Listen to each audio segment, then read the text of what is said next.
আসসালামু আলাইকুম আমার মিষ্টি পাখিরা, সবাই কেমন আছো? আশা করি ভালো আছো। গল্প শুরুর আগে তোমাদেরকে একটা কথা বলে দিই, হয়তো তোমাদের কিছু কিছু জায়গায় একটু বুঝতে অসুবিধা হবে, একটু মানিয়ে নিও। আসলে আমি নতুন ডাবিং করছি, তার উপর একটু অসুস্থ রয়েছি, তার জন্য ভালোভাবে ভয়েস দিতে পারিনি। আমার গলা শুনে বুঝতে পারছো কি জানি না, সে যাই হোক, আমি এই স্টোরির প্রথম পার্ট দিয়ে দিয়েছি, এটা লাস্ট পার্ট। তো গল্প শুরু করা যাক। বেলা 10টার দিকে জেকে ভিকে নিয়ে বের হয়। মাত্র 20 মিনিটের রাস্তা পার করে ওরা একটা ক্যাফেতে আসে। ভিকে একটা চেয়ারে বসে, জেকে একটা চেয়ারে বসলো। এখানে এলেন যে? সারপ্রাইজ দিতে। কি সারপ্রাইজ বলুন না। বলবো না, তবে দেখাবো। তো দেখান, দেরি করছেন কেন? আমি আর ধৈর্য ধরতে পারছি না। প্রথমে চোখটা বন্ধ করো। আবার চোখ বন্ধ করতে হবে? তাড়াতাড়ি করো। আর একটা কথা, আমার চোখের দিকে তাকিয়ে চোখ বন্ধ করো। ওকে। আমি 3 না বলা পর্যন্ত চোখ খুলবে না। ভি চোখ বন্ধ করলো। 1 2 3। ভি চোখ খুললো, কিন্তু চোখে পড়লো অনাকাঙ্ক্ষিত সময়ে কাঙ্ক্ষিত মানুষের বহু চেনা তবুও অচেনা।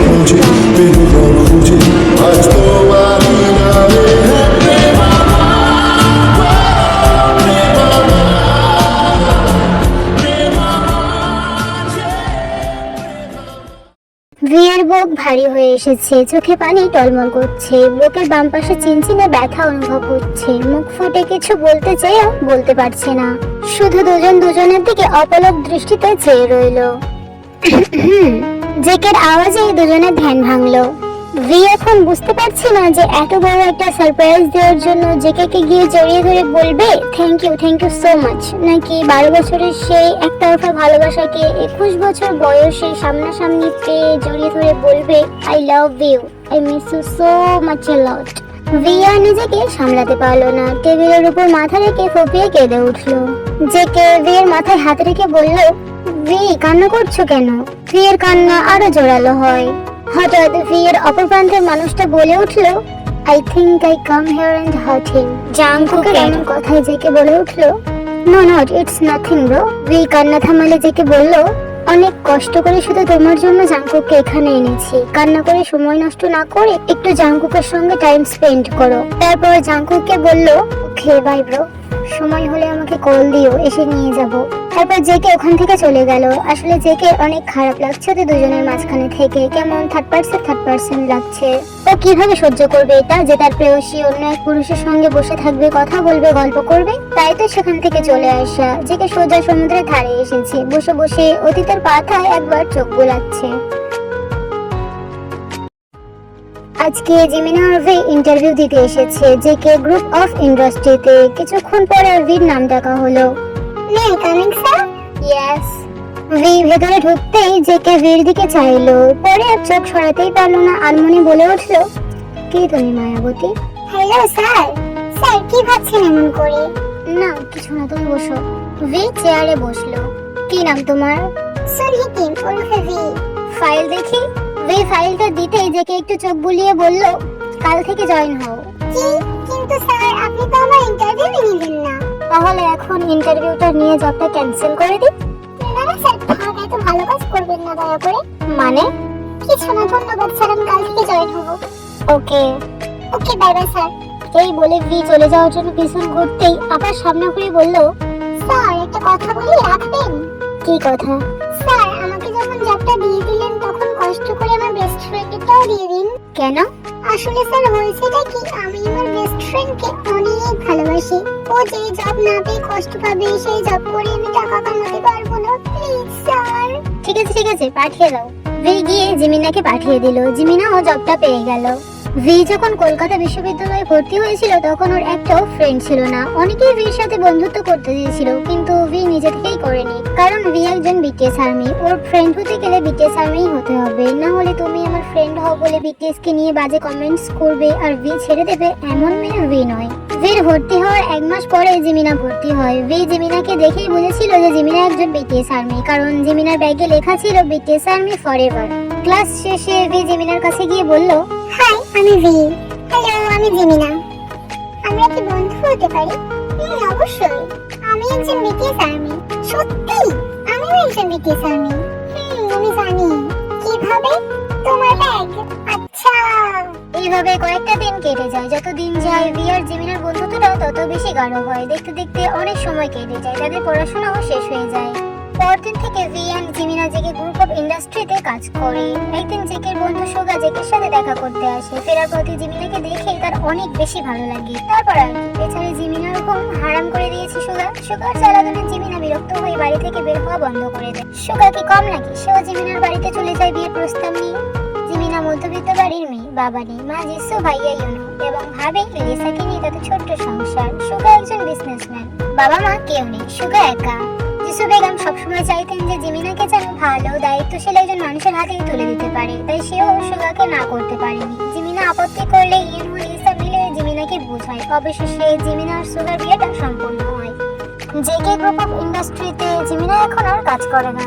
ফি একা হয়ে যায় অফিসে, তবুও তাকে একা বলা চলে না, কারণ জেকে সবসময় তার পেছনে আঠার মতো লেগে আছে। আজকে ফি অফিসে অনেক বোর হচ্ছে, মনে মনে বলল, জিমিনার বাচ্চা জিমিনা রে, তোকে আমি অনেক মিস করছি।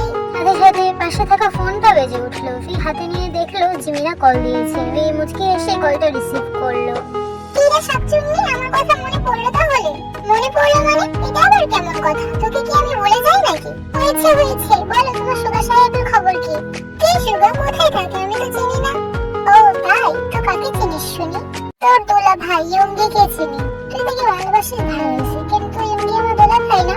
বাস চার ইয়ঙ্গি সবার, ইয়ঙ্গি ম্যারে মেয়ে, আর আমার দোলা ভাই হলো সুগা। বুঝছস? থাম বইন, আমার কথাটা শোন। ও ঝপ ঝপ, জেকে ভাই আজ এখানে আসবে, তো আমি কি লুঙ্গি ডান্স দেবো নাকি?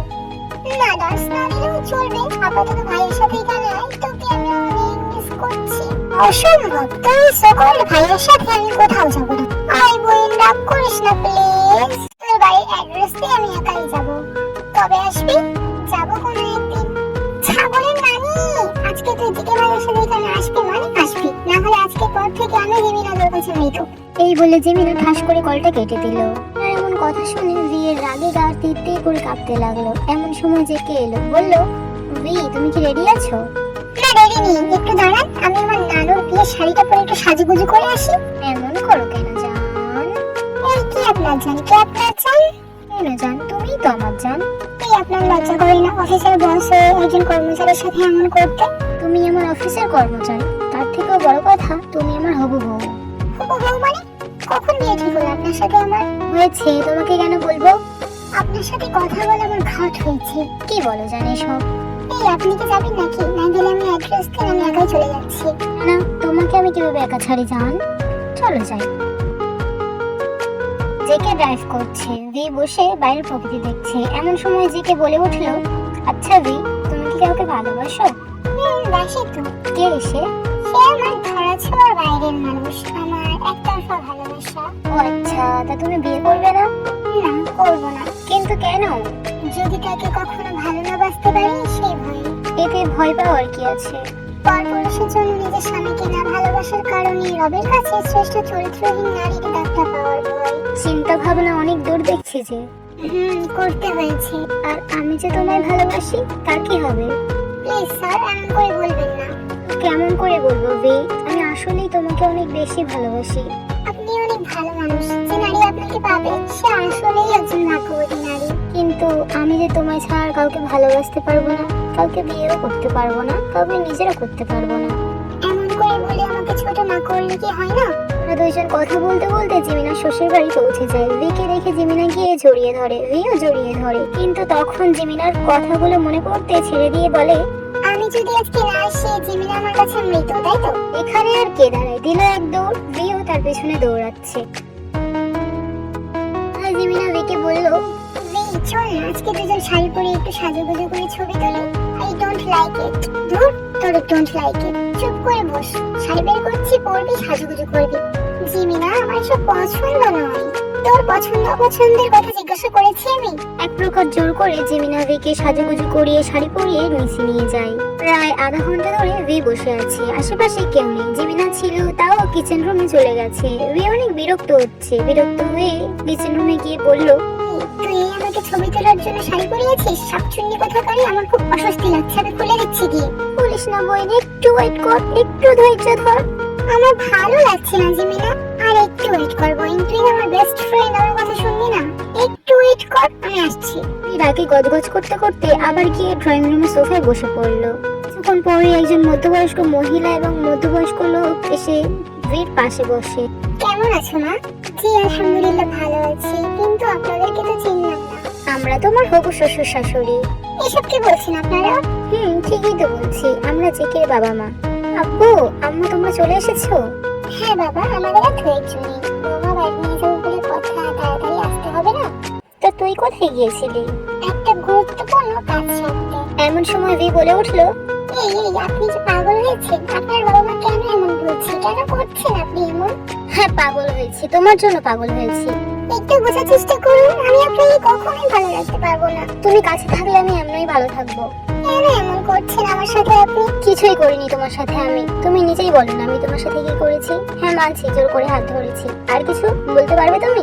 আমার জীবনে এসে নিজের জীবনটা নষ্ট করবেন না প্লিজ। এবার যে কেউ কান্না করে দিল। ভির কাছে গিয়ে জড়িয়ে ধরে বলল, প্লিজ ভি আমাকে ছেড়ে যেও না। তুমি বিহীন আমার নেই কোনো পূর্ণতা, আমি তোমায় ছাড়া বাঁচবো না। সেই সময় সেখানে জেনি পৌঁছায়। দেখলো মিস্টার বোগাম এন্ড মিসেস রোজে ড্রয়িং রুম থেকে বেরিয়ে আসছে। আঙ্কেল আন্টি ভি কোথায়? মিসেস রোজে হাত বাড়িয়ে দেখে দিলে জেনি সেখানে ছুটে যায়। এসে দুজনকে ওইভাবে দাঁড়িয়ে থাকতে দেখে নিজেও লজ্জায় পড়ে যায়। চোখে হাত দিয়ে বলে উঠলো, আমি কিছু দেখিনি, সত্যি বলছি আমি কিছু দেখিনি। জেনির আওয়াজ পেয়ে জেকে ভিকে ছেড়ে দিয়ে অনুপাস ফিরে চোখটা মুছে নিল। এমন সময় সুগা আসে কাজে নিয়ে। ভি জেনিকে দেখে ছুটে এসে জেনিকে জড়িয়ে ধরে বলে উঠলো, আবারে আমি বিয়ে করতে চাই না, তুই কিছু কর। পাগলামো করিস না ভি। সাথে সাথে ভি জেনিকে ছেড়ে দিয়ে চেঁচিয়ে বলে উঠলো, পাগলামো করছি না আমি, তোরা কেন বুঝছিস না আমার? পাগলামো করছি না আমি। থাকি যাচ্ছে তাকে তো মেনে নিলাম, কিন্তু আমার মনে চাইছে তার কি হবে? ভি তুই একবার ভাব, তুই তাকে কখনো পাবি না। তার জন্য তুই সারা জীবন একা থেকে নিজের জীবনের সাথে নিজেকে জীবনটাও নষ্ট করবি। করে নে না বন্ধু এটা, আমি তোর পায়ে পড়ি। জেনির শেষ কথায় ভি থমকে গেল। তার আবার কিনা তাকে বিয়ে দেওয়ার জন্য পায়ে ধরবে বলছে। ভি নিশ্চুপ হয়ে গেল, কারণ এর উপর সে কিছু বলবে তার ভাষা খুঁজে পাচ্ছে না। তাদের বিয়েটা সম্পূর্ণ হলো। মিসেস রোজে এন্ড মিস্টার বোগাম বিদায় দিয়ে জেকে আর ভিকে নিয়ে চলে যায়। ভি সেখানে মুখে পাথর চাপিয়ে কবুল বলা ছাড়া আর কোনো শব্দ উচ্চারণ করেনি। ওরা চলে যাওয়ার পরে জেনি ডুকরে কেঁদে উঠলো। জিমিনা গিয়ে জেনির পাশে বসলো। আপা কান্না করো না প্লিজ। চিনি না, ও ছাড়া আমার কেউ নেই। একদিন না একদিন তো এমনটা হওয়ার কথা, তাই না আপা? ওকে আমি সন্তানের মতো করে বড় করেছি জিমিনা। এখন আর কেউ সারাক্ষণ আপা আপা করবে না, এটা ভাবলেই আমার বুক ফেটে কান্না আসছে। শান্ত হও আপা, কান্না করো না প্লিজ।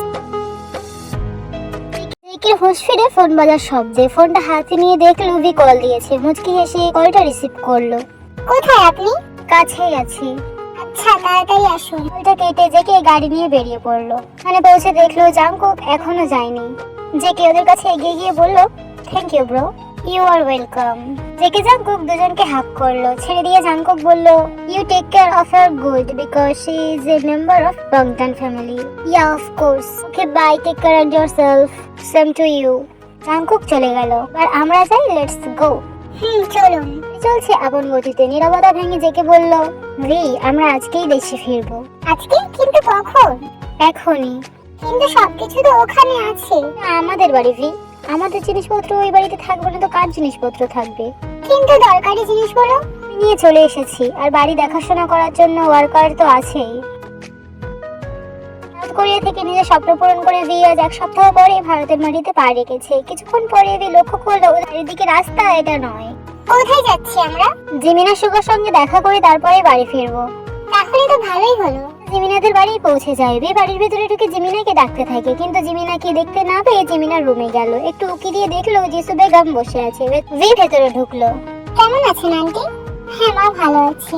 জিমিনা এমন করে শুয়ে আছে কেন? অসুস্থ নাকি? তারপর জিমিনাকে ডাকতে ডাকতে কপালে গলায় হাত ঠেকালো। আন্টি ওর কি হয়েছে? ও কোমায় চলে গেছে। এটা বলে জিসু বেগম ডুকরে কেঁদে উঠলেন। ভিয়ের মাথায় যেন আকাশ ভেঙে পড়লো। ততক্ষণে জেকে এসে সুগাকে নিয়ে গিয়েছে। কি করেছিস তুই মেয়েটার সাথে? এমনটা হয়ে যাবে আমি বুঝতে পারিনি দোস্ত। কি এমন করেছিস তুই মেয়েটার সাথে যে কোমায় চলে গেল? তুই বল, ও তো আমার বউ। তাহলে ও কেন বিটিসকে ভালোবাসবে? কেন এই অঙ্গিকে ভালোবাসবে তুই বল?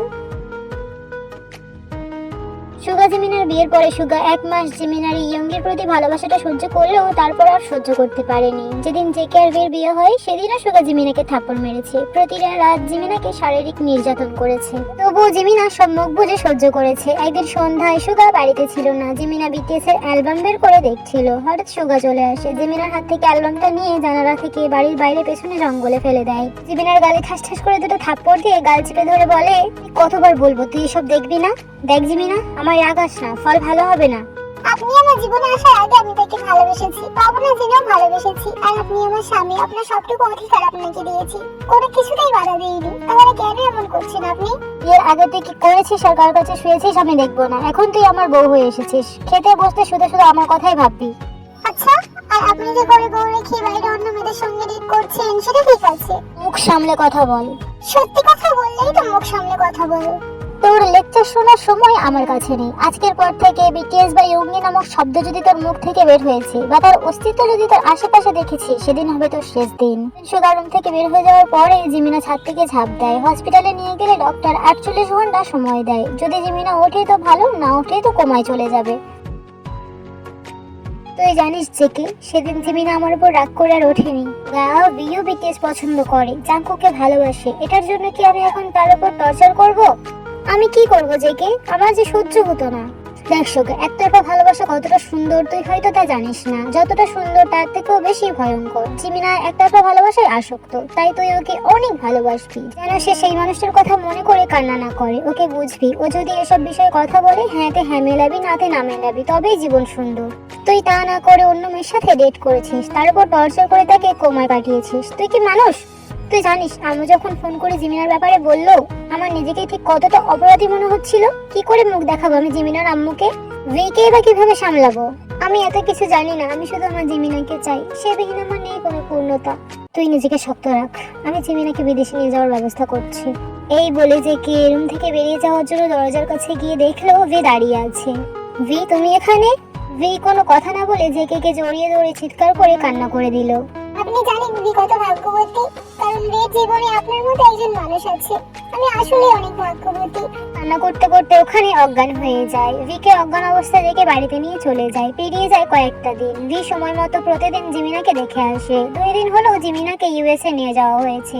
জেকে দেশে নেই, সেও ইউএসএ আছে। ওদেরকে শিফট করিয়ে জেকে আজ সন্ধ্যায় বাড়ি ফিরবে। আজকে ভি চায় জেকে সবটুকু অধিকার জেকে দিতে। ভির এখন মনে হচ্ছে সে জেকের সাথে বেইমানি করছে। মানুষটা ওকে কি দেয়নি, সব দিয়েছে, কিন্তু ভি তাকে তার প্রাপ্ত অধিকারটুকু দিতে পারেনি। সন্ধ্যায় জেকে বাড়ি ফিরে ফ্রেশ হয়ে আবার অফিসের উদ্দেশ্যে বের হয়ে গিয়েছে। রাত 11টায় বাড়িতে ফিরে জেকে রুবিকে দেখলো রুম পুরো অন্ধকার। লাইট অন করে জেকে ভি জেকের সামনে শুধু একটা লং শার্ট পরে দাঁড়িয়ে আছে, তাও আবার উপরে 2টা বাটন খোলা। জেকে চোখ নামিয়ে বলে উঠলো, ভি এসব কি পরেছো তুমি? কেন, কি করেছি? আপনার সামনে এসব পড়বো না, দরকার সামনে গিয়ে পড়বো। তোমার শরীর ঠিক আছে? জ্বর এসছে দেখি।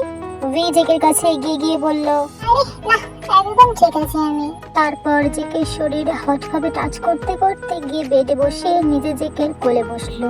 বেচারা জেকে কিছু বুঝতেও পারছে না, চোখগুলো বড় বড় করে শুধু দেখছে। শুনুন, আজকে আপনাকে একটা কথা বলার ছিল। কি কথা? তারপর ভি জেকের কানের কাছে গিয়ে বলল, আই লাভ ইউ। হোয়াট?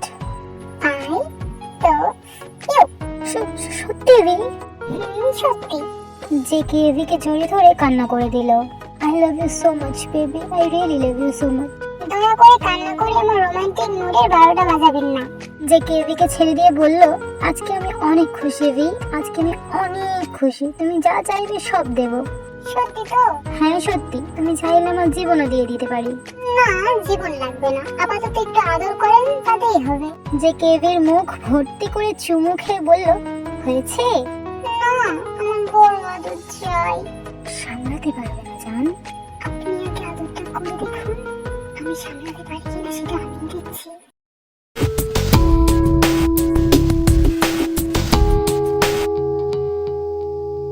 आज फिर तुम पे प्यार आया है, आज फिर तुम पे प्यार आया है, बेहद और बेशुमार आया है। आज फिर तुम पे प्यार आया है,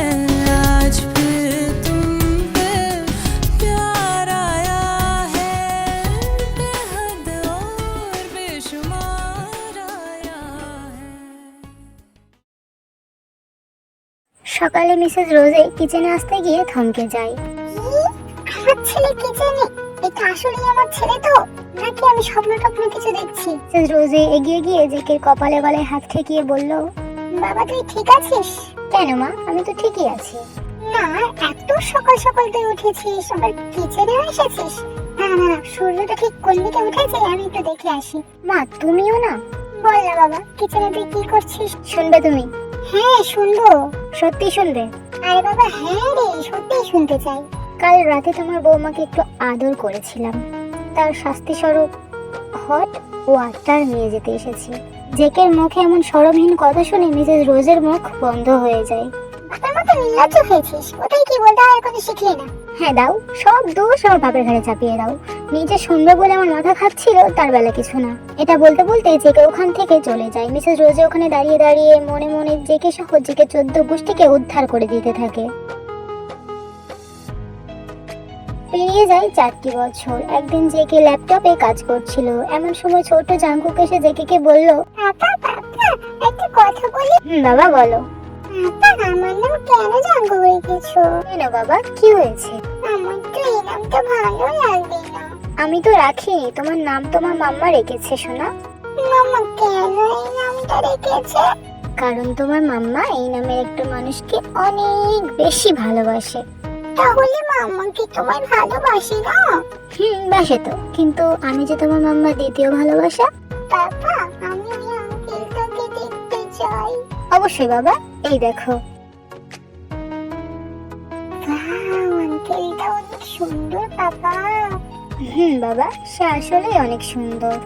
সন্ধ্যায় ভি করিডোরে বসে গান শুনছিল। হঠাৎ একটা গান বেজে উঠলো, যেটা সে আগে সব সময় শুনতো। এই গানটা না শুনলে তার দিনই যেত না। 내 이름을 한 번만 더 불러주세요. 알아버린 너의 나를 멈춰서 있지만 그대 향해 한 걸음씩 걸어갈래. Stay with you. কেন জানি ভির অনেক কষ্ট হচ্ছে, চোখ থেকে অনবরত পানি পড়ছে, বুক ফেটে যাচ্ছে কষ্টে। ভিকে ডাকতে এসেছিল। ভিকে কান্না করতে দেখে জেকে বলল, কাঁদছো কেন পাগলি? তারপর ভিকে একটা রুমে নিয়ে গেল। রুমে গিয়ে ভি অবাক হয়ে বলল, আপনি মনে রেখেছেন? কি করে ভুলবো বলো? ভি জেকে জড়িয়ে ধরলো। ভি একবার সামনে তাকাও। ভি সামনে তাকিয়ে আরো বেশি সারপ্রাইজড হয়ে গেছে। ভিডিও কলে জাঙ্কুক হাসি মুখে তাদের দিকে তাকিয়ে আছে। এমন সময় সুগা আর জিমিনাও চলে এসেছে। সবাই মিলে জাঙ্কুককে উইশ করলো। কেক কাটলে জাঙ্কুক ইশারা করে সবার প্রথম লিটল জাঙ্কুককে খাওয়াতে বলে। সবকিছু শেষে সবাই মিলে বসে গল্প করছে। ভিডিও কলে জাঙ্কুকও আছে। এমন সময় ছোট্ট জাঙ্কুক জিমিনাকে উদ্দেশ্য করে বলে উঠলো, মামুনি মামুনি, আমি কিন্তু বড় হয়ে ইয়নমিনকে বিয়ে করব বলে রাখলাম। তোকে আমি বিয়ে করব না জাভা, তোকে কে করতে বলেছি? আমি তোকে বিয়ে করব। ছোট জাঙ্কুক আর ইয়নমিনের কথা শুনে সবাই হাসতে থাকে। ইয়নমিন হলো সুগা আর জিমিনার মেয়ে। ইউএসএ নিয়ে যাওয়া 6 মাস পরে জিমিনা সুস্থ হয়ে ওঠে। সুগা আর জিমিনাকে কখনো টর্চার করেনি, বরং ওদের মেয়ে হওয়ার পর ইয়ঙ্গি আর জিমিনার সাথে মিলিয়ে ইয়নমিন নাম রেখেছে। তো আর্মিস, আমি এটা বিটিএস আর্মি এবং তাদের একতরফা ভালোবাসা নিয়ে লিখেছি। আমার মতে প্রত্যেকটা বিটিএস আর্মি জেকের মতো হাজবেন্ড ডিজার্ভ করে। তোমাদের কি মনে হয় বলে যেও। এই স্টোরিটা এখানেই শেষ। সবাই ভালো থেকো, সুস্থ থেকো, পারলে আমাকে একটু সাপোর্ট করো। আল্লাহ হাফেজ।